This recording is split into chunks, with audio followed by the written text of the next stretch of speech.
Así que bueno, hoy os voy a hablar más o menos sobre cómo estudiamos el universo, tal cual como dice el título, desde una mina a 1000 metros bajo tierra. Normalmente estamos acostumbrados a que cuando estudiamos el universo lo hacemos ya sea con telescopios en la superficie de la Tierra o con telescopios espaciales, pero también podemos estudiarlos, diferentes objetos del universo bajo tierra. De hecho, voy a hacer primero una introducción un poco de cómo normalmente se hace astronomía para luego explicaros qué cosas nos diferencian de cuando observamos bajo tierra. Entonces, la primera vez que alguien apuntó con un telescopio para ver las estrellas, ver los planetas, ver el universo, fue Galileo Galilei. Y de hecho, erróneamente, muchas veces se le atribuye a él el descubrimiento, la invención del telescopio, pero realmente no es cierto. O sea, él básicamente lo que hizo fue coger un catalejo que ya existía en esa época con fines marítimos y en vez de apuntarlo para lo que normalmente lo usaban, lo apuntó a las estrellas. Entonces, por esto que se le atribuye a él un poco eso. Es cierto que luego hizo modificaciones, lo mejoró y lo adaptó para observar las estrellas, pero como tal, lo que usó primero fue un catalejo. Entonces, normalmente hablamos todo el tiempo de, estamos observando, ¿no? Cuando hablamos de astronomía es, vamos a hacer una observación astronómica, vamos a observar, pero ¿qué observamos realmente? Bueno, básicamente lo que observamos cada vez que miramos al universo, al cielo, al espacio, es luz. La luz ya sea que están emitiendo las estrellas, o la luz que están rebotando los planetas u otros objetos, pero todo el tiempo estamos básicamente viendo luz. Así que podemos decir que mucha información que nos llega del cosmos es en forma de luz. ¿Qué pasa? Que esa luz que vemos nosotros puede ser de muchas formas. Normalmente, con nuestros propios ojos, lo que vemos es luz visible, que es esta franjita que tenemos acá, que es una franja muy pequeña. Pero realmente un objeto en el universo está emitiendo en muchísimas longitudes de onda. Y entonces lo que hacemos es construir diferentes tipos de telescopio adaptados para esas longitudes de onda y así poder observar el universo en su totalidad. ¿Por qué es importante hacer esto? Vamos a verlo, por ejemplo, con una galaxia. Aquí tenemos una imagen de M31, cómo la veríamos con luz visible con nuestros ojos, con un telescopio que básicamente vería como nuestros ojos. Vemos que es una galaxia espiral, alargada, con ciertos colores. Pero, por ejemplo, ¿qué pasa si la vemos con un telescopio de rayos X? Eh, Podemos decir a partir de esta imagen que tenemos aquí que es igual, que es espiral, que es alargada. A lo mejor no, se ve un poco más redonda. Si la vemos en ultravioleta, vemos un poco más claros esos brazos que tiene a cuando la vemos en visible. Eh, si la vemos en radio, veríamos algo así. Entonces, las conclusiones que podemos sacar, por ejemplo, de los colores, van a ser diferentes del tipo de estrellas que están ahí. Y si la vemos en infrarrojo, nuevamente es diferente. Así que esto es básicamente cómo veríamos ese objeto en diferentes longitudes de onda. Y esto es algo que se ha hecho en astronomía durante muchísimos años, que es lo que se llama la astrofísica de multiwavelength o múltiples longitudes de onda, que básicamente consiste en eso, ¿no? Observamos un objeto con, con diferentes telescopios en diferentes longitudes de onda. Y esto es importante porque simplemente dependiendo de cómo lo observemos, pues vamos a obtener diferente información. Por ejemplo, si la observamos desde el óptico, pues vamos a tener información, por ejemplo, de estrellas tipo solares, cómo es esa luz que viene de esas estrellas alrededor del Sol. Pero si la vemos, por ejemplo, en infrarrojo, vamos a ver, por ejemplo, las estrellas más frías. Si las vemos con telescopios de radio, vamos a poder ver las regiones de gas que son un poco más frías y donde hay ciertas moléculas. Asimismo, del ultravioleta vamos a tener diferente información y nos pasaría lo mismo si lo observamos con rayos X, por ejemplo. En el caso de rayos X, lo que vamos a ver son las zonas, las regiones en las cuales son más calientes. Entonces, es todo lo contrario a las de radio. Entonces, es importante observar el universo teniendo todos estos diferentes tipos de ojos, por decirlo así, porque obtendremos diferente información. ¿Qué pasa? Que los objetos en el universo, además de estar emitiendo luz, como lo hacen en su mayoría, también están generando partículas y ondas gravitacionales. Entonces, hoy no me voy a enfocar en ondas gravitacionales, lo vamos a dejar para otro invitado, pero básicamente cuando conseguimos observar un objeto en el universo, tanto su luz como las partículas que están emitiendo, como las ondas gravitacionales que se han generado, hablamos de algo que es bastante nuevo, es de hace no muchos años, que se llama la astronomía multimensajera o astronomía multimessenger. ¿Por qué? Porque lo que tenemos ya es no solo esa información de las diferentes longitudes de onda, sino que tenemos información de diferentes mensajeros. Una cosa es la información que nos trae la luz que nos traen esos fotones, otra cosa es la información que nos traen las partículas y las longitudes de onda, las ondas gravitacionales que se han producido. Entonces, hoy me voy a enfocar, como he dicho, solo en las partículas. ¿Y por qué? Pues porque básicamente las partículas es algo muy importante. Toda la materia que conocemos, y esto lo aprendemos desde que estamos en el colegio muy pequeñitos, toda la materia que conocemos está hecha de átomos. Nosotros estamos hechos de átomos, todo está hecho de átomos. Entonces, asimismo, las estrellas, las galaxias, los planetas están hechos también de átomos. Y bueno, más o menos aquí lo que vamos a ver es, bueno, más o menos como es un átomo. O sea, tenemos aquí el ejemplo de una molécula de agua, esa molécula tiene un átomo de oxígeno y de hidrógeno, estos a su vez tienen unos electrones, el átomo de oxígeno a su vez tiene un núcleo, ese núcleo está compuesto de neutrones y protones, y a su vez ese núcleo de ese protón está compuesto de lo que llamamos los quarks. Aquí lo importante, no voy a entrar en detalle a hablar mucho de todo esto de partículas, lo que quiero es que recalcar que lo que vamos a hablar hoy, lo que yo os voy a mostrar que estudio, son algo que llamamos las partículas fundamentales o las partículas elementales de la materia. Y esas partículas básicamente son las partículas que ya no podemos dividir más. Cuando hablamos del átomo, cuando hablamos del núcleo, cuando hablamos del protón y el neutrón, son todavía partículas que están conformadas por otras. Pero realmente lo que yo hago es esas partículas, estudiar esas partículas que son en elementales. Y entonces, si queremos describir cómo es la estructura atómica de la materia, nos tenemos que ir a estudiar un poco lo que es el modelo estándar de la física de partículas. Y el modelo estándar de la física de partículas, no voy a entrar en detalle, pero básicamente lo que nos dice es que las partículas elementales son estas que vemos aquí, los quarks, los bosones y los leptones. De todo esto, aquí nos vamos a enfocar en los leptones. Los leptones pueden tener dos tipos. Podemos tener leptones con carga eléctrica o leptones sin carga eléctrica. Y yo hoy solo os voy a hablar de los leptones sin carga eléctrica, que son estos de aquí. ¿Y qué son esos leptones? Pues esos leptones son llamados también neutrinos. Y como veis aquí, hay tres tipos: el electrónico, el muónico y el tauónico. Entonces, estos neutrinos, la primera definición que tenemos que dar es eso, ¿no? Es una partícula fundamental de la materia y son leptones. Como comentaba aquí, no tienen carga eléctrica, es decir, son neutros y esto hace que interaccionen de forma débil con la materia. O sea, son partículas que es difícil detectarlas porque normalmente cuando hablamos de todas estas partículas fundamentales, lo que los físicos intentamos hacer es detectar la interacción de estas partículas, no la partícula en sí, porque son partículas normalmente muy pequeñas, muy rápidas, con unas características que hace difícil verlas como tal. Entonces, lo que intentamos siempre ver es esa interacción con la materia. ¿Qué pasa? Que los neutrinos, al interaccionar de forma débil, hacen que sean aún más difícil detectarlos. Como mencioné en la tabla anterior, tenemos tres tipos: el electrónico, el muónico y el tauónico.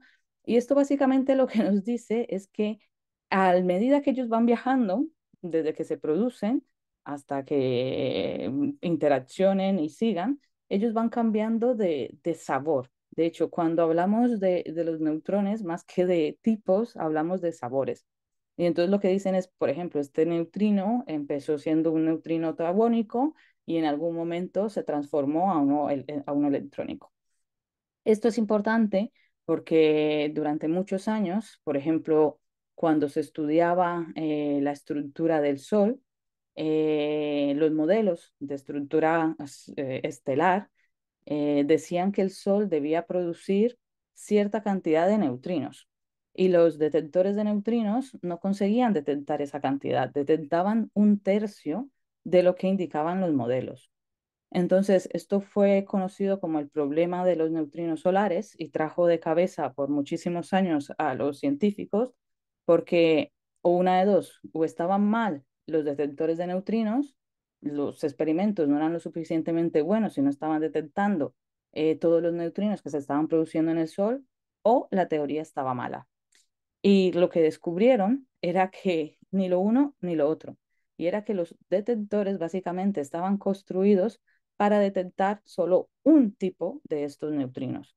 Entonces, realmente luego se dieron cuenta que además tenían esta propiedad de que se transforman y entonces era imposible detectarlos en su cantidad. Ahora sabemos que lo que pasa es esto y que realmente la teoría estaba correcta. Otra característica que tienen los neutrinos es que su masa es muy, muy pequeña. De hecho, no se ha podido medir, no se tiene un valor de su masa. Lo único que más o menos se ha indicado es que su masa es menor a 10 a la menos 36 kilogramos. Es algo que para nosotros es extremadamente difícil imaginar. Luego, también sabemos que son las partículas más abundantes del universo y de hecho, más o menos 100 billones de neutrinos están pasando por nuestro cuerpo cada segundo. De hecho, nosotros mismos producimos neutrinos. O sea, como os mencioné desde el principio, la tabla de los modelos de las partículas fundamentales. Esto es lo que conforma parte de toda la materia del universo. Entonces, los neutrinos están en todas partes y, por supuesto, están en el universo. Además, son muy veloces. De hecho, ellos viajan a una velocidad extremadamente cercana a la de la luz. Y en el agua, que os lo contaré más adelante, viajan a velocidades mayores a la velocidad de la luz en el agua. Así que son unas partículas súper veloces eh, y esto también hace que sea difícil detectarlos. ¿Dónde se producen? Como os decía, nosotros mismos producimos neutrinos de especial interés para nosotros en Super Kamiokande y la gente que trabaja con detectores de neutrinos se producen en el Sol, o sea, sabemos que se producen en las estrellas en general. El Sol, lo que pasa que al ser nuestra estrella más cercana, pues lo tenemos muy bien estudiado en cuanto a neutrinos. También se producen en explosiones de supernovas, se producen en la atmósfera, se producen también a partir de la colisión de dos estrellas de neutrones o de agujeros negros, de varios sistemas que es lo que llamamos sistemas compactos, pero también los podemos producir de manera artificial, por ejemplo, en reactores nucleares o en aceleradores de partículas. También, por ejemplo, se producen por la desintegración del potasio. Entonces, por ejemplo, un gran emisor de neutrinos son los bananos. O sea que los tenemos en todas partes, los neutrinos. ¿Y por qué son importantes en el universo? Bueno, como decía, se producen en las estrellas, se producen en las supernovas, pero también se produjeron en el Big Bang. Entonces, intentar detectar estos neutrinos del Big Bang nos darían información de cómo se produjo todo el Big Bang y cómo se ha formado todo el universo. Eh, no son absorbidos por la materia y la radiación, precisamente por esta característica que comentaba antes de que interaccionan débilmente con la materia. Eso quiere decir que los campos electromagnéticos y cuando ellos están viajando por el universo vienen casi en línea recta, o sea, no se desvían realmente porque no interaccionan. Al no interaccionar con el resto de materia a su alrededor, tampoco pierden sus propiedades porque no se están mezclando. Entonces, esto hace que nos den, por ejemplo, información sobre dónde se han producido esos neutrinos, porque podemos decir que vienen exactamente en línea recta y que la información que traen es totalmente pura, o sea, porque no se han contaminado, por decirlo así, por lo que no interactúan. Y también, pues esto nos dan información importantísima de cómo, de la estructura de la materia de ese sistema. Como comenté antes, se producen en las estrellas, se producen en el Sol, y al poder detectar esto, lo que estamos obteniendo es información de la materia de una estrella. Entonces, esto es bastante importante. Por ejemplo, en el caso de las estrellas, en el caso del Sol, podemos tener información de cómo es el interior solar, mientras que con un telescopio terrestre o espacial no podemos, porque se quemaría al llegar allí. Pero al detectar neutrinos podemos obtener esa información de cómo es el interior de las estrellas. Pero es eso, es difícil detectarlos, son partículas muy pequeñas que interaccionan débilmente. Como os decía, 100 billones de neutrinos nos atraviesan, o sea, siguen de largo. Un neutrino pasa a mi mano y no le hace nada. Son muy rápidos. Entonces, ¿cómo detectamos esto? Pues hay diferentes técnicas y yo hoy os voy a mostrar solo una, que es con la que yo trabajo. Yo trabajo en la colaboración Super Kamiokande y en Hyper Kamiokande. Estos dos detectores hacen parte de una serie de detectores de neutrinos que ideó Japón hace unos años. La primera generación de esta serie de detectores es Kamiokande, que es este pequeñito que veis aquí, que bueno, pequeñito, pero aún así tiene de altura 16 metros. Eh, y de hecho, cuando Japón inició esta serie de experimentos, el objetivo no era estudiar los neutrinos, era estudiar simplemente el decaimiento de los nucleones. Y de hecho, su nombre viene por la mezcla del sitio en el que están ubicados, Kamioka, lo podéis googlear, es un pueblo muy, muy pequeñito en Japón, en medio de lo que se conocen como los Alpes japoneses. Entonces, claro, pusieron el nombre del sitio y el NND, que es lo que forma el Kamiokande, venía de las iniciales de Nucleon Decay Experiment. ¿Qué pasa? Que una vez operando Kamiokande, se dieron cuenta del potencial que tenía el instrumento para la detección de neutrinos y de hecho le cambiaron el nombre. Entonces ahora la N, la D y la E es por Neutrino Detection Experiment. Y a partir de ahí cambió como el objetivo científico del experimento. Kamiokande tuvo un descubrimiento muy importante en la astronomía.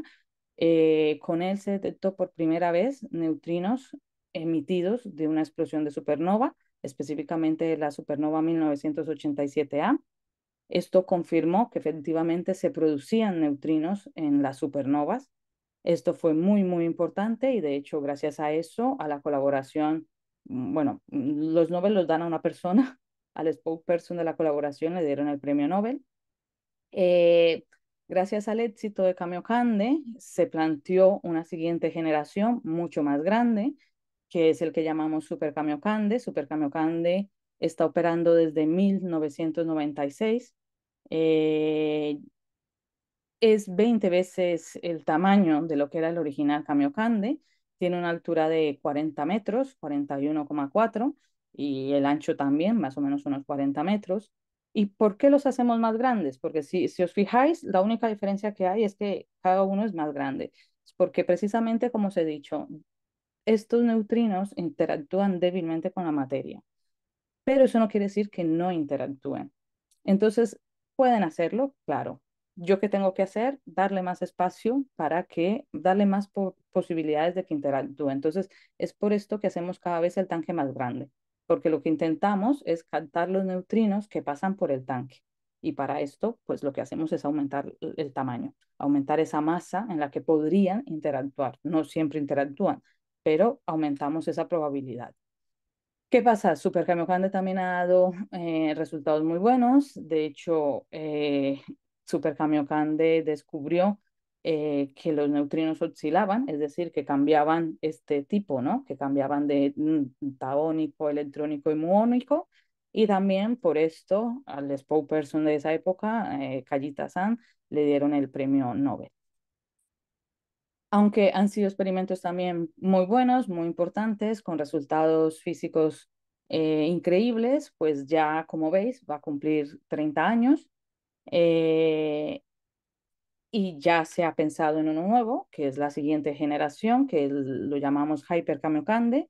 Ya se está construyendo, como veréis al final de la charla, y se espera que esté funcionando en el 2028. 2028. Super Kamiokande seguirá operando hasta el 2029. La idea es que hasta que no esté totalmente funcionando bien, Hyper Kamiokande no deje de funcionar Super Kamiokande. Hyper Kamiokande será mucho más grande, tendrá 71 metros de altura y 68 de ancho. Y para que os hagáis una idea, porque normalmente estos números no nos dicen mucho, yo soy de Cali, así que siempre intento comparar estos tamaños con algún monumento que haya en la ciudad y hoy os ha tocado el de Cali. No sé si alguna vez habéis ido a Cali y habéis ido a ver a Cristo Rey, que es una estatua enorme que está en un cerro.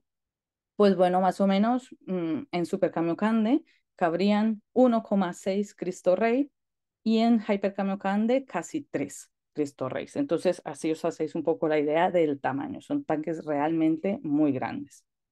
Super Kamiokande está en una mina, como dice el título de la charla, a 1000 metros bajo tierra. Aquí lo tenemos, en Kamioka. Es un tanque, consiste en un tanque que está recubierto en todas sus paredes de esto que tenemos aquí, que es como una especie de bombilla gigante, que son tubos fotomultiplicadores, y ellos básicamente lo que hacen es capturar la luz. O sea, cuando una luz se produce en el tanque, ellos básicamente es como si hicieran una foto, ¿no? De esa luz y almacenan esa información. Esa luz se produce gracias a los neutrinos. Entonces, realmente nosotros no estamos detectando como tal el neutrino, sino lo que os decía, detectamos la interacción. Entonces, ¿qué es lo que pasa dentro del tanque? Nosotros tenemos nuestro tanque, tenemos el tanque está lleno de agua, en este caso es agua ultra pura, aunque ahora, que como lo contaré más adelante, se ha puesto gadolinio en esa agua para mejorar la detección, pero básicamente lo que hacemos es que el neutrino a veces, no siempre, nuevamente, interactúa con alguna partícula en el agua, produce una partícula cargada y esta partícula se acelera a una velocidad superior a la velocidad de la luz en el agua y produce como un cono de luz. Es básicamente el mismo efecto que tenemos en los aviones supersónicos que generan como una onda de sonido, básicamente igual, pero en este sentido lo que producen es luz. Ese cono de luz es lo que captan los tubos fotomultiplicadores, esa luz que han producido. ¿Y qué es lo que vemos? ¿Qué es lo que vemos cuando observamos con Super Kamiokande? Pues básicamente ese aro, ese anillo de luz. Y como veis aquí, dependiendo del tipo de neutrino, pues ese anillo es diferente. Entonces, eso también nos permite distinguir qué tipo de neutrino es. Como veis, el muónico es un anillo más definido, mientras que el electrónico es más disperso. Básicamente, ¿y por qué está bajo tierra?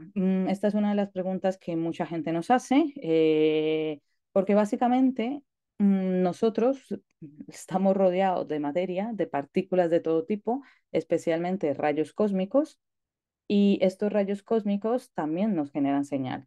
O sea, si yo tengo un detector, esas señales, esas partículas también pueden interactuar en el agua que tengo en mi tanque, porque son partículas fundamentales, partículas muy pequeñas que pueden atravesar muchísimas cosas. ¿Qué pasa? Que los neutrinos, al tener esto de interacción débil, son más difíciles. Entonces, lo que hacemos básicamente es poner una montaña para filtrar porque de esta forma nosotros sabemos que el resto de partículas, incluso los fotones, o sea, la luz, no van a llegar. O sea, si nos metemos a una cueva bajo tierra, allí no nos llega la luz. Entonces, pues pasa lo mismo. Entonces, lo que hacemos es usar la tierra como filtro para quitar las otras partículas que nos pueden generar un ruido en nuestra señal. Nosotros sabemos que el neutrino, al interaccionar débil, él va a atravesar la Tierra. Entonces, a él le da igual que nosotros pongamos el detector a 1000 metros bajo tierra o a 2000, porque va a llegar. Así que por eso es que está en una mina. ¿Qué estudiamos con Super Kamiokande? Pues estudiamos neutrinos que se producen en la atmósfera, estudiamos neutrinos solares, neutrinos que se producen en las estrellas, neutrinos de explosiones de supernovas y también se estudian cosas más de física como fundamental, como la desintegración del protón. Y esto lo hacen gracias a que trabaja en cooperación con un generador artificial de neutrinos. Como mencioné antes, los neutrinos los tenemos que se producen de forma natural, pero también de forma artificial. Entonces, hay un sitio en Japón que es JPAR, donde hay un acelerador de partículas, que si veis está exactamente en línea recta con Super Kamiokande.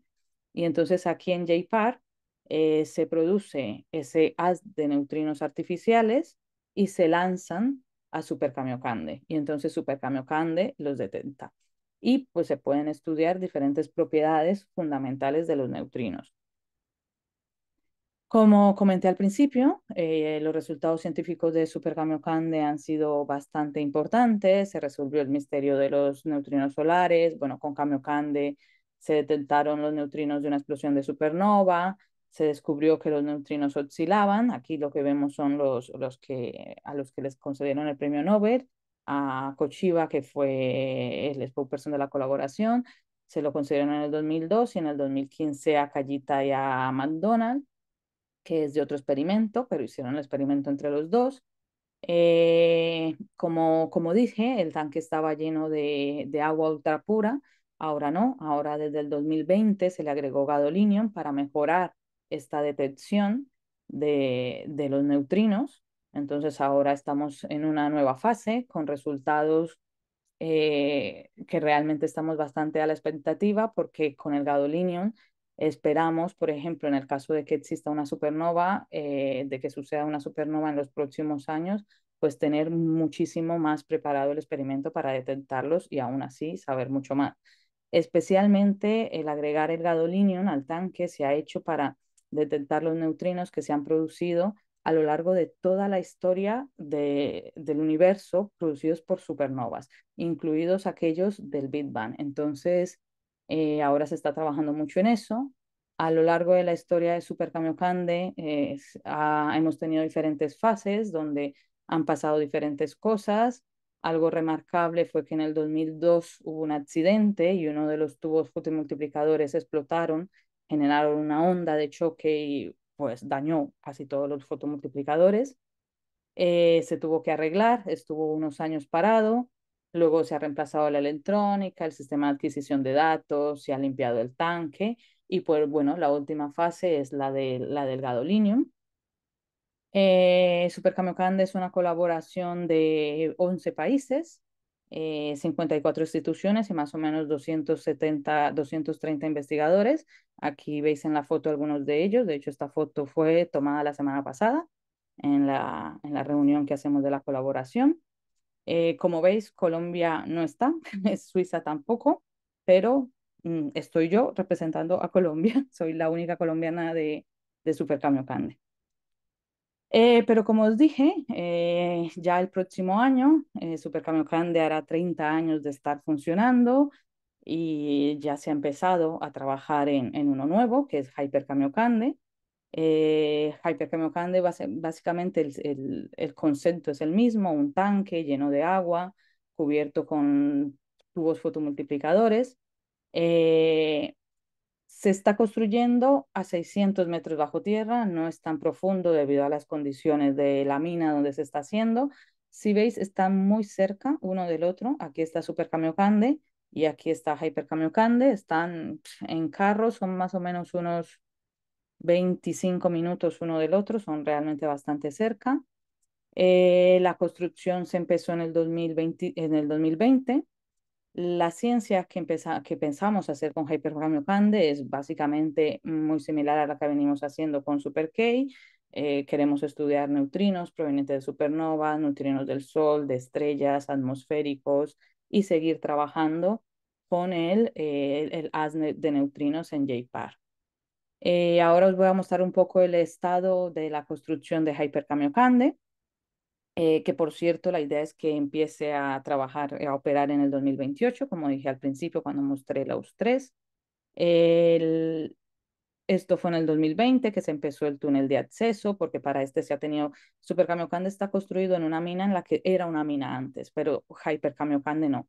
Entonces se ha tenido que construir absolutamente todo, incluyendo el túnel de acceso en la mina.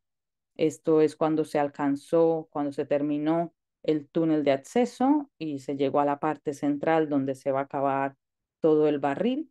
Se empieza acabando por arriba. Lo primero que se hace es como en la cúpula de encima. En la cúpula realmente ahí no hay agua, no hay nada. Ahí lo que hay es todos los, eh, aquí está, es sitio, área de trabajo. Pero lo que se cava primero es eso.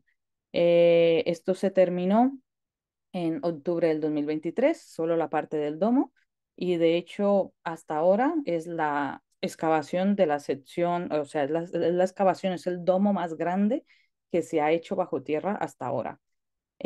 Actualmente ya se ha empezado la excavación del barril y de hecho yo estuve allí hace 2 semanas y ya han alcanzado los 70 metros, o sea que y lo máximo son 71.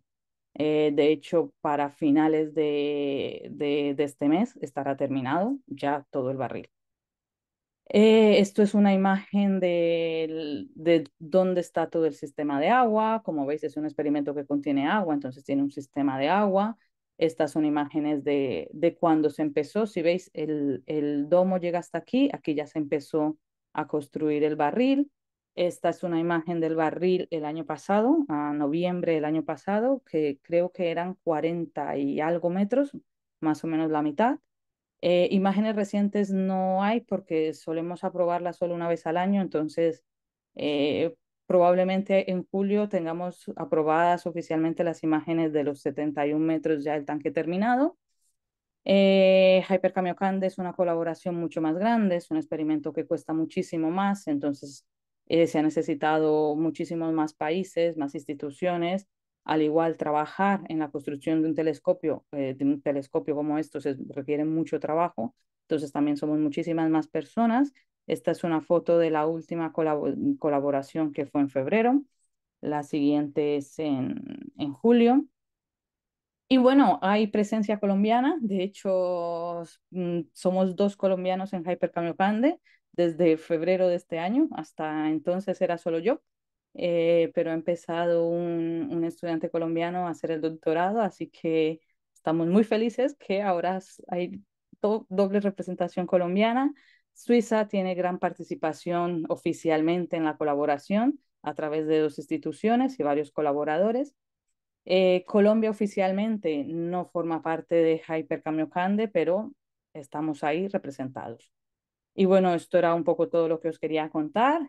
Preguntas, he ido un poco muy rápido, así que si tenéis preguntas, Muchas no. gracias, Natalie. Vamos entonces a levantar las manos. Primero, Julio Roberto. Yo también tengo una pregunta, pero prefiero esperar a ver si más personas van a preguntar. Julio Roberto, ve, mira, habla de Cali. Muchas gracias, Natalie. Muy chévere la conferencia tuya y muy clara para quienes no somos científicos, pues muy ilustrativa. Muchísimas gracias. Tengo dos preguntas. Eh, por lo que entendí, los neutrinos aportan información. Es, digamos, para lo que sirven en este Ujú, momento. Pero, ¿será que los neutrinos tienen tienen funciones propias en relación con la materia, aunque su interacción sea muy débil? ¿Podríamos hablar de funciones que cumplen los neutrinos por su naturaleza? Esa es la primera pregunta. ujú. Es decir, además de aportar información y luz, que es lo que te entendí también, mi pregunta sería, ¿qué función puede tener un neutrino en relación con la materia? Y la segunda, es cómo, esta puede sonar más tonta todavía, ¿cómo se visualizan los neutrinos? Yo supongo que electrónicamente, pero ¿qué tipo de instrumentos utilizan para visibilizar los neutrinos? Gracias, Natalie, nuevamente. Con respecto a la primera, a ver, es básicamente lo que nos dicen ellos, es lo que os decía, ¿no? Sabemos que se producen en el interior de las estrellas, en una parte muy, muy interna de la estrella. Entonces nos dan información de cómo es el interior de las estrellas, que eso es algo que no lo podemos estudiar con ningún otro telescopio. Eh, y también cómo se han producido esos neutrinos, ¿no? O sea, los neutrinos se producen siguiendo unas cadenas que se estudian cuando se estudia evolución estelar. Entonces sí que nos dan muchísima información, no solo de la materia en sí, sino de todos los procesos nucleares que se producen en el interior de una estrella. porque es eso, ¿no? Hay unos procesos, la cadena PP, el ciclo CNO, que es el carbono, núcleo, oxígeno, que son procesos nucleares que se producen en el interior de las estrellas. Entonces, nos dan también información de eso. De hecho, no en todos los sistemas eh, se cree que se producen neutrinos. Por eso también es importante intentar detectarlos de todas partes para poder confirmar o descartar algunas teorías, ¿no? Porque también es todos esos procesos nucleares que se producen ahí dentro. Con respecto a la segunda, era, se me ha olvidado, perdona. ¿Qué tipo de aparatos? Pero Ah, perdón, vale, ¿cómo se ven? ¿Cómo se ven? sí, perdón Vale, un segundo, es que quisiera precisar un poco la primera pregunta sí, sí. porque en efecto ya habías dicho que aportan información, pero digamos, si el cosmos existe sin relación a al ser humano, a la existencia del ser humano, ¿qué función cumplirían los neutrinos en la materia, con respecto a la materia? No sé Bueno, si me es explico. que son parte fundamental de la materia, o sea, son de las partículas fundamentales de la materia, entonces la materia está formada de ellos. O sea, si recuerdas, cuando mostré esto, a ver, el modelo. O sea, cuando tenemos nuestro átomo, lo que somos, nosotros estamos formados de átomo, todo está formado de átomo. Realmente todos esos átomos están formados de lo que llamamos las partículas fundamentales. Y los neutrinos son una de esas partículas fundamentales. Entonces, es eso, ¿no? Nosotros estamos formados de neutrinos. Ya, ok. Y No la sé si segunda pregunta es sobre las respuesta. herramientas. Sí, sí, ¿cómo se ven? Realmente lo que decía, ¿no? No podemos verlos directamente, o sea, son partículas muy pequeñas, no los vemos, o sea, nosotros no tenemos cómo atraparlos, por decirlo así. Nosotros lo que vemos es solo cómo interactúan y lo que esa interacción ha producido. O sea, nosotros ni siquiera vemos realmente lo que ha producido el neutrino, sino ese neutrino al interaccionar con otra partícula nos va a producir en algún momento esa luz, que eso es lo que vemos. Entonces, ¿cómo sería un neutrino? No tengo ni idea. Es una partícula demasiado pequeña que para nosotros es realmente muy complicado de imaginar. ¿Cómo lo vemos nosotros? Para nosotros, que es un neutrino, en en la colaboración que decimos he visto un neutrino cuando vemos estos anillos. Pero siendo estrictos, hablando, realmente no estamos viendo un neutrino, estamos viendo lo que ha producido cuando ese neutrino ha interactuado. Gracias, Natalie. Pedro, Natalie, fantástica charla, muchas gracias. Un par de preguntas. La primera es, me imagino que para generar neutrinos en un acelerador, como lo mencionaste, hace falta un choque, hacer colisiones de partículas. ¿Cuál es el setup y qué energías hace falta para obtener una buena cantidad de neutrinos? Esa es la primera pregunta. Y la segunda es curiosidad sobre cuál es tu proyecto o proyectos específicamente dentro de esa colaboración. ¿A qué te dedicas? Vale. De la primera, no sé ahora mismo los números, pero sí se necesita muchísima energía. De hecho, el BIN no opera todo el año. O sea, nosotros tenemos BIN con suerte una vez al año. No siempre hay BIN. De hecho, hay años en que no se produce este BIN. Es complicado ponerlo en funcionamiento, cuesta muchísimo y alcanzar esas energías. De número, es que recuerdo porque, claro, parte de la construcción de Hyper Kamiokande también está mejorar todo lo que tiene que ver con este bin, con esta producción de neutrinos en este bin. O sea, estamos haciendo Hyper Kamiokande, pero también se está mejorando el bin. Y yo sé que lo que se espera es llegar a energías de 1,5, pero no me acuerdo las unidades. Entonces, ahora mismo no recuerdo las unidades. ¿Será teba electrón voltios? Es que no me Uno, acuerdo. No recuerdo exactamente que si lleva una K antes o no, pero son energías realmente muy altas. bárbaras, claro, perdona, porque hace no falta. son teraelectronvoltios porque esos haces se utilizan desde hace más de 30 años. Ya en el CERN había uno de sus Sí, sí. experimentos que producían neutrinos y los lanzaban a 700 kilómetros al gran Mm, saso, los abruzos. sí, sí, sí. Entonces, la energía del entonces LEP, que era mucho menor, 200, creo que 200 GeV o algo así, no recuerdo, era suficiente, pero sí, como ella dice, cuanto más poderoso y más bien hecho, pues mejor, más se facilita. Pero no es algo que necesite tanta energía como la del LHC.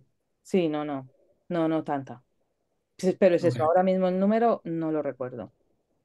Porque además ok. es eso, es que a cada rato estamos entre, no siempre funciona tampoco con la misma energía, o sea, no siempre se produce igual. De hecho, creo que hace 2 años se llegó a un récord de la energía, pero no siempre funciona a esa. Entonces, al final me pierdo entre los números. Así que lo siento, pero te puedo compartir la información luego si quieres, porque la tengo en alguna diapositiva.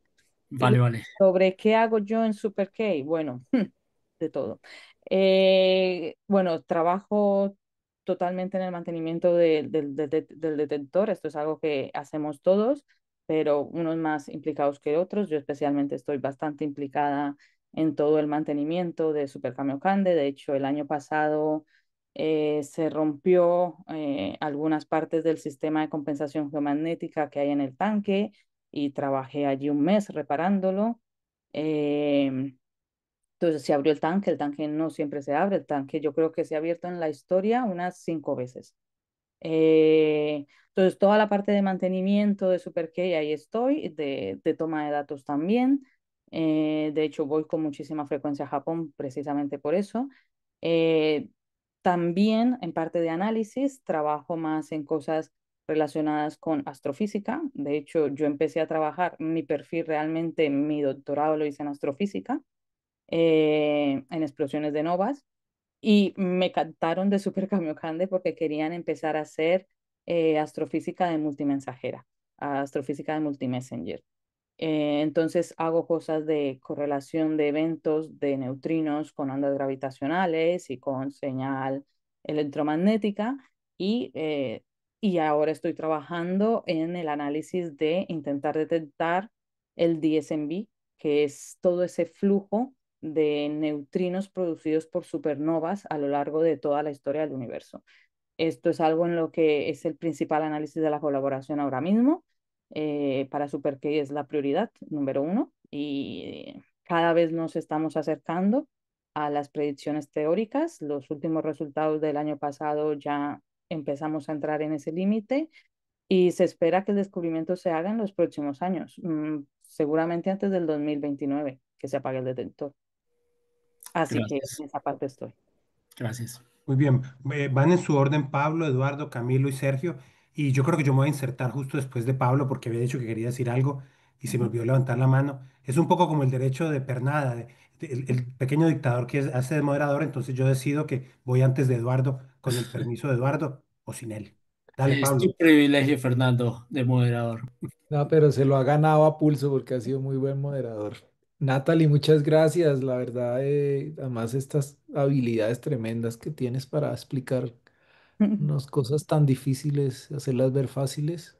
Tengo dos preguntas ahí en mi ignorancia de todos estos temas. Sí, La sí. primera es que nos estás contando que obviamente eh, esta lluvia de neutrinos que cae sobre un observatorio como este, ¿cómo saben de dónde viene o sea, de dónde viene cada neutrino? Pues como ya cuando entran a la cámara, ¿dónde se produjeron eso? ¿Cómo se calcula? Y la siguiente era, ¿visualizas, ves o se proyecta que si hasta un banano produce neutrinos, exista en el futuro cercano algún tipo de aplicación de estos instrumentos para algo en este nivel terrestre, en salud, en no sé, alguna aplicación de toda esta tecnología? Te voy a responder primero a la segunda.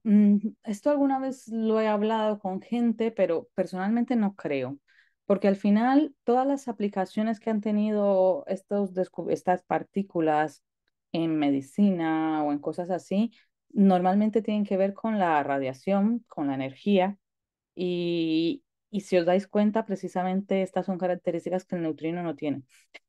O sea, tiene energías, sí, pero radiación no, que son lo que más puede dar como usos.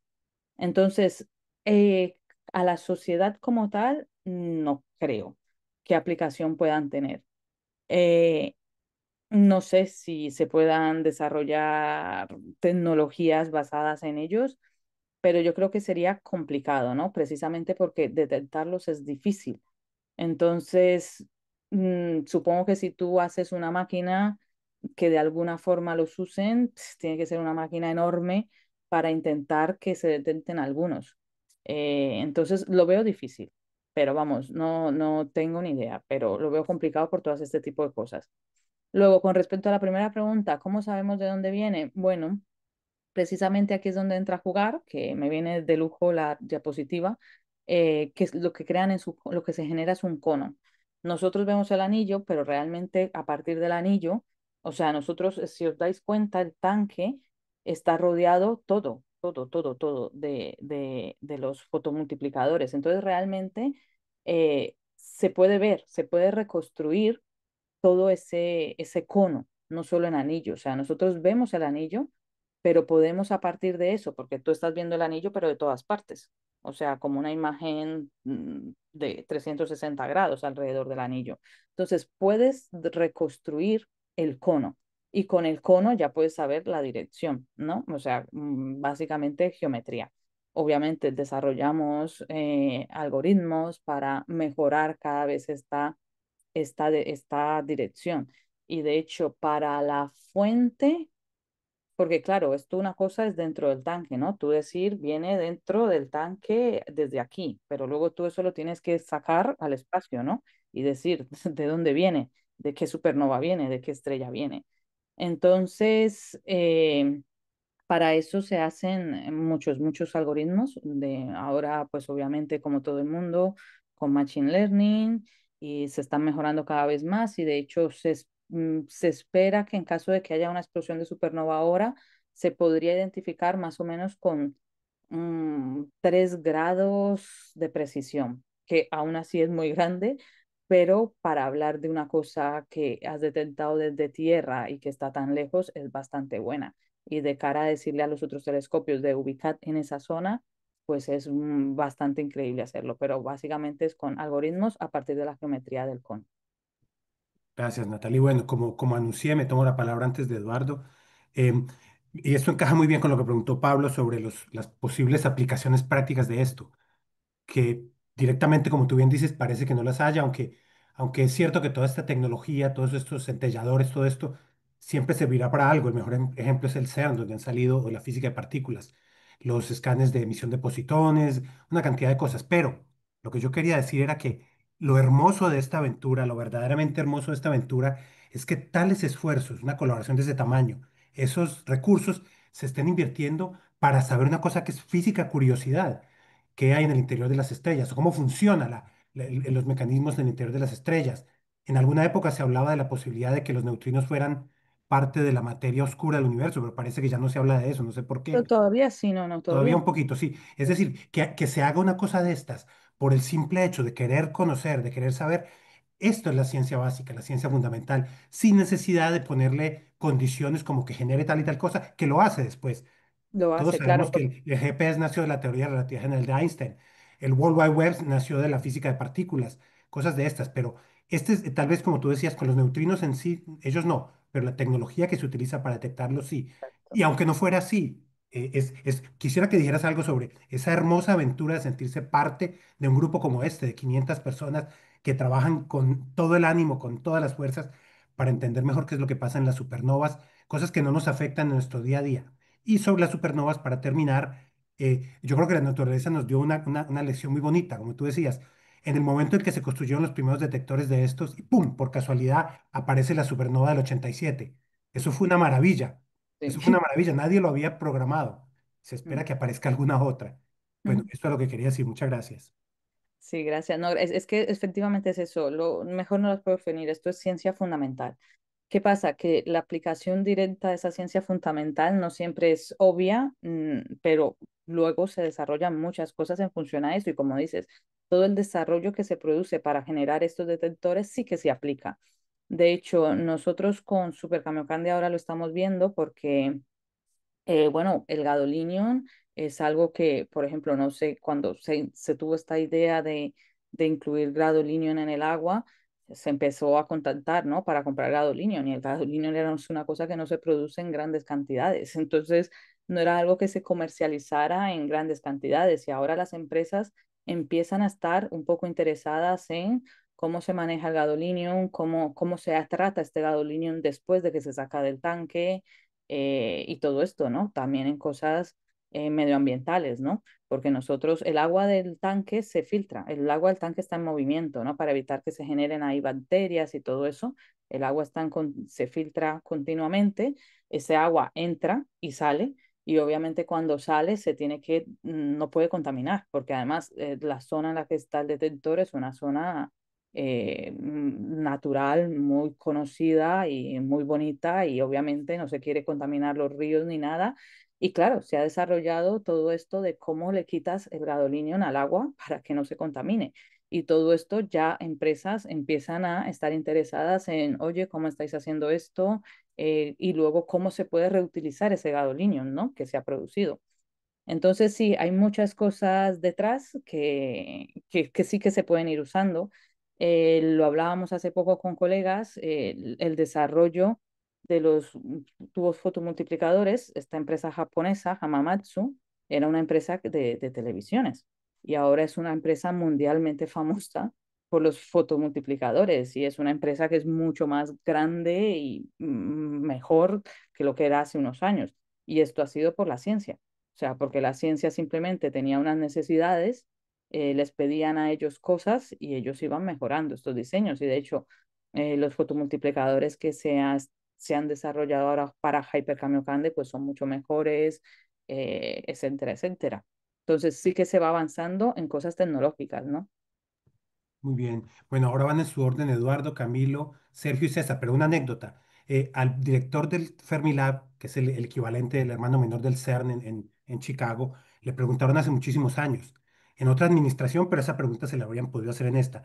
Oye, ¿todo eso que ustedes hacen, el modelo estándar, va a servir para la defensa de nuestro país? Y él dijo, probablemente no, pero es una de las cosas que hace que nuestro país merezca ser defendido, como la poesía, como no solo la ciencia, pues la ciencia pura. Muy bien, Eduardo, por favor, sigue. Hola. Bueno, primero que todo, muchas gracias, Natalie. Excelente tu presentación. Tienes esa cualidad de los buenos profesores y las buenas profesoras, casi todos Gracias. vallecaucanos, ¿ah? O vallecaucanas, que le hace creer al público que ha entendido todo, o por lo menos mucha gran parte que parece que lo hubiéramos entendido. Zarzal La, no es la del pregunta Cauca, mía Eduardo, tenía pero bueno. relación con la que hizo Pablo y que le contestaste a Pablo en parte, es de que cómo encontrar la fuente de los neutrinos. Entonces, si yo entendí bien, es relativamente fácil, entre comillas, porque el neutrino viaja en una línea recta casi perfecta porque no interactúa con la materia que puede encontrar en el camino. Pero me dejó yo decía de duda, pues sí, pero entonces, ¿cómo encontrar con tal precisión la fuente? ¿Cómo seguir con esa precisión esa línea recta cuando las distancias son tan enormes que una diferencia de 1 grado ya te va a mandar a una supernova diferente o a una estrella diferente? Y en tu respuesta decías algo que me molestó un poco, que me confundió un poco, es que decías que la precisión podía ser de 3 grados y decías que eso ya está muy bien, pero 3 grados en esa distancia me parece que es un error enorme, pues que ya no vas Sí, a sí, encontrar la supernova de la fuente, sino que vas a encontrar otra supernova. Entonces quisiera que me explicaras un poquito eso de esa precisión y cómo es que se llega entonces de manera tan precisa a detectar la fuente del neutrino. a ver, varias aclaraciones. Una es que, claro, cuando decimos que se mueven en línea recta, hay que tener cuidado porque realmente el espacio es curvo. Entonces, recto, no se mueven, ¿no? Eh, los algoritmos, yo no estoy muy metida en toda la parte de la reconstrucción de Super K. De hecho, justo ahora estoy empezando en la de Hyper K, entonces igual en un año os puedo contestar mejor esta pregunta de realmente cómo funciona el algoritmo de reconstrucción para la dirección. 3 grados, sí, es enorme, es enorme, pero es lo que se consigue hasta ahora. Eh, creo que esto con el, es que también dependiendo, ¿no? Pero por ejemplo, para Hypercase sí se espera llegar a 1 grado, ¿no? Con la reconstrucción. Entonces, claro, este es otro trabajo que hay que hacer en paralelo, ¿no? Hay que trabajar en el experimento, hay que trabajar en el análisis, pero también hay que mejorar todo este tipo de cosas. Sí, es mucho, pero es lo que tenemos hasta ahora. Eso para Hyper-K se está intentando mejorar. Sí que es verdad que dependiendo qué tipo de telescopio, qué tipo de supernova, esto para supernovas galácticas, más o menos sí que viene bien. O sea, sí que se podría identificar y ser de utilidad para los otros telescopios. Decirles más o menos en esa zona eh, podrían. No estoy segura porque alguna vez sí que se ha hablado de un grado en Super K, pero no estoy segura de exactamente en qué tipo de análisis es, porque claro, dependiendo en qué análisis estemos hablando, es que ese ángulo cambia, ¿no? Ese grado. Entonces, no recuerdo ahora mismo cuál era lo último, cuáles son los últimos resultados con respecto a la supernova. Porque, Pero, claro, lo que más se trabaja es en esa reconstrucción de esa dirección de la supernova. pero una aclaración, qué pena, meto ahí la cuchara, pero es la misma pregunta, porque yo tampoco he entendido. Si yo pongo un banano afuera de la mina donde ustedes están, en línea recta con una supernova, y cada uno emite un neutrino que ustedes captan, ¿cómo saben que el neutrino era del banano que está más cerca y no de la supernova? ¿Qué propiedad tiene el neutrino que les permite saber cuánto ha viajado? Claro, es que la energía, o sea, una de las cosas por las que los distinguimos es la energía. O sea, el neutrino que se produce en un banano, la energía que se produce, la energía que tiene ese neutrino no es la misma que se produce en una estrella. Entonces, una de las grandes cosas que hacemos es la energía. De hecho, la primera cosa que hacemos es, cuando hacemos el análisis de Supercamiocan, es la energía. Y de hecho, sabemos qué tipos de energía, o sea, qué valores de energía se producen en los neutrinos provenientes de una supernova.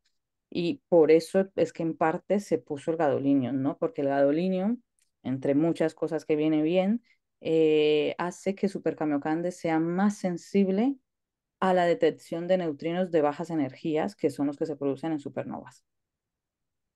Entonces es eso, o sea, esa es la principal característica, la energía. Muy bien, gracias. Camilo. Hola, ¿cómo están? Hola, Natalie, ¿cómo va? bien, bien.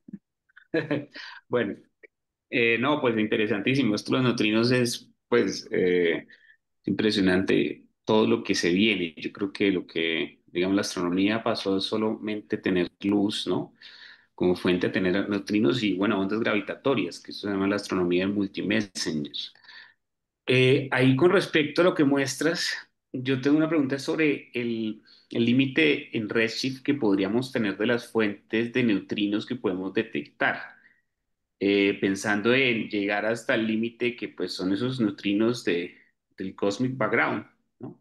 Entonces, ¿cuál es ese límite de detección? Porque claro, en los telescopios ópticos, solamente con las magnitudes, si uno asocia un poco y digamos tenemos unos límites y en redshift igual, que nos habla un poco de la evolución del universo, pero una de las mayores búsquedas ahorita pues es ese fondo de neutrinos porque se va más, o sea, está antes del Sí, fondo de radiación cósmica. Entonces me sí. gustaría que me contaras al respecto. Perdona, Camilo o Natalie, alguno de los dos podría explicar para todo el mundo qué es el redshift, qué es el background cósmico, así en dos o tres palabras, Sí, porque acá pues hay de todas las disciplinas. es corrimiento del rojo. Entonces, digamos, más o menos desde hace 100 años, con Edwin Hubble y Lemaitre, nos dimos cuenta que pues, las distancias las galaxias que observamos más distantes se alejan de nosotros a mayor velocidad.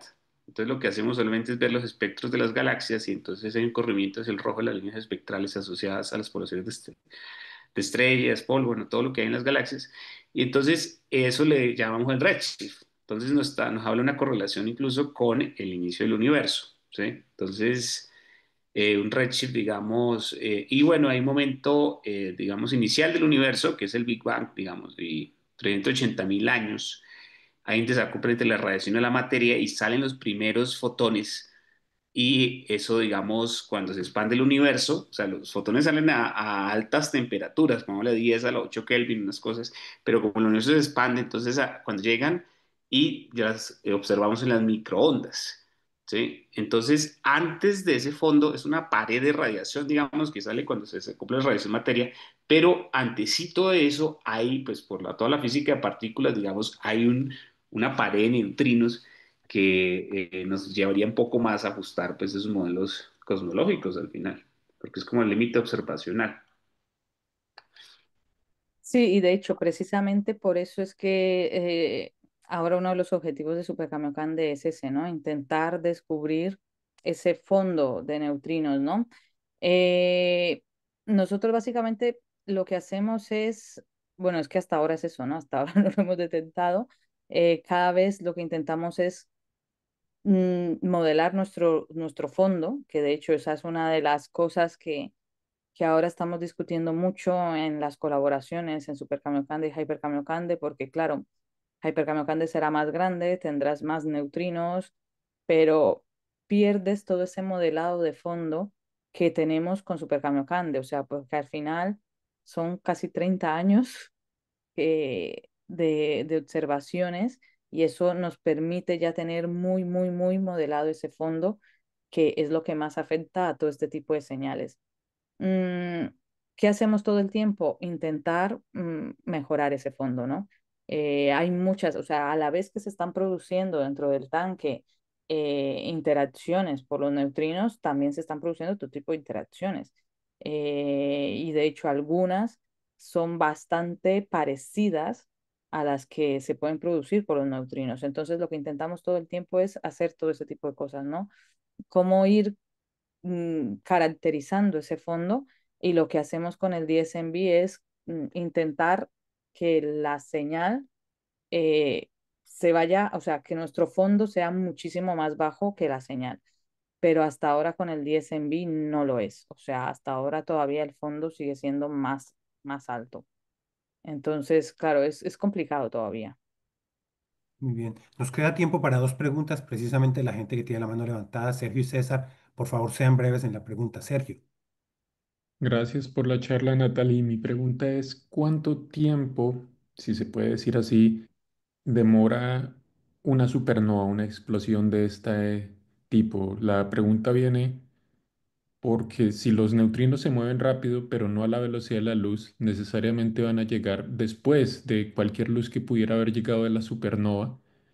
Y entonces tengo curiosidad de saber cómo el Super Kamiokande o en el futuro el Hiper Kamiokande podría, como tú lo has mencionado varias veces, ayudar a otros tipos de observaciones a decir, oiga, allá hay una supernova. ¿Cómo, cuáles son las escalas de Claro, no. tiempo ahí? Sí, no, es que es todo lo contrario, llegan antes. De hecho, por eso es que en el contexto de multimensajero son importantes las detecciones de los neutrinos, porque aunque no viajan más rápido, por ejemplo, del mismo interior de una estrella, los neutrinos escapan más rápido que los fotones. Y esto no es por la velocidad, sino por las interacciones. O sea, al interaccionar menos con el medio, pues llega antes. O sea, ya no, aquí ya no Ok. es importante la velocidad, entonces los neutrinos llegan antes. Y de hecho, esto fue algo que se confirmó con la detección de los neutrinos de la supernova 1987A.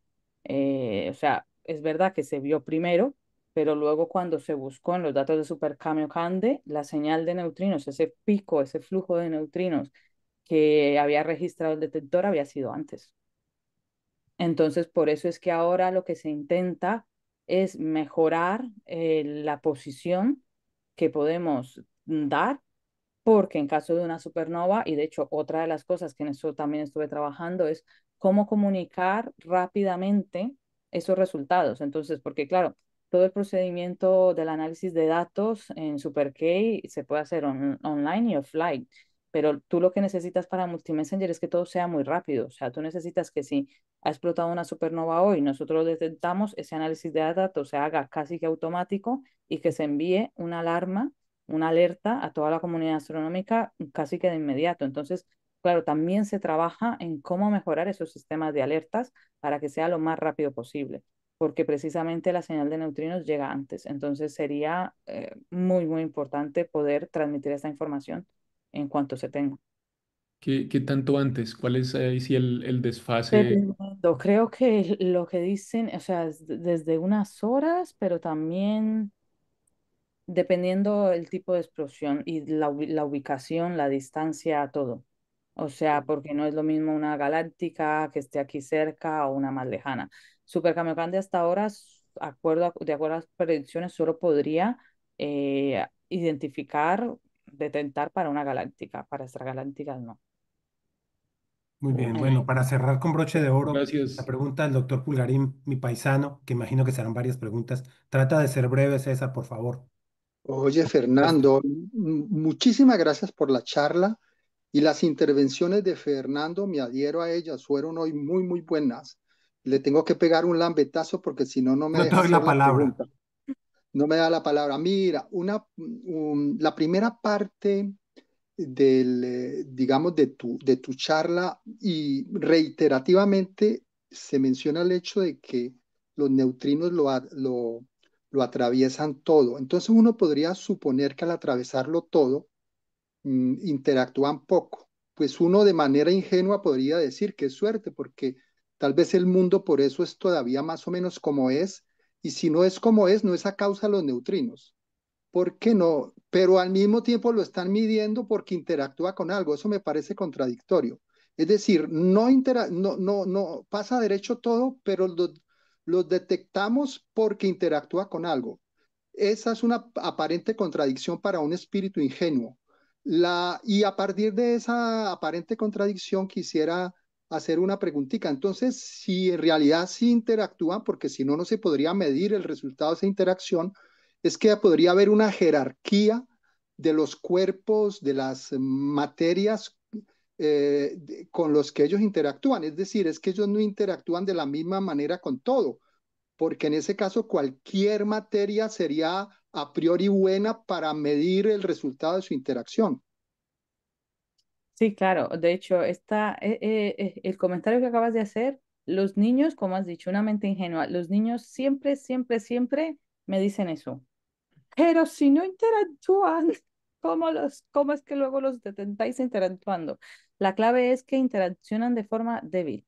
O sea, no es que no interactúen, no es que atraviesen todo. Es que realmente cuando se produce esa interacción es pocas veces pasa, pero sí que pasa. Si no, no los podríamos detectar como tú mismo has dicho. Entonces, si hay una jerarquía, la parte de la jerarquía no la entendí exactamente a qué te refieres. La jerarquía es que si hay cuerpos con los que interaccionan menos débilmente que con otros. Los neutrinos.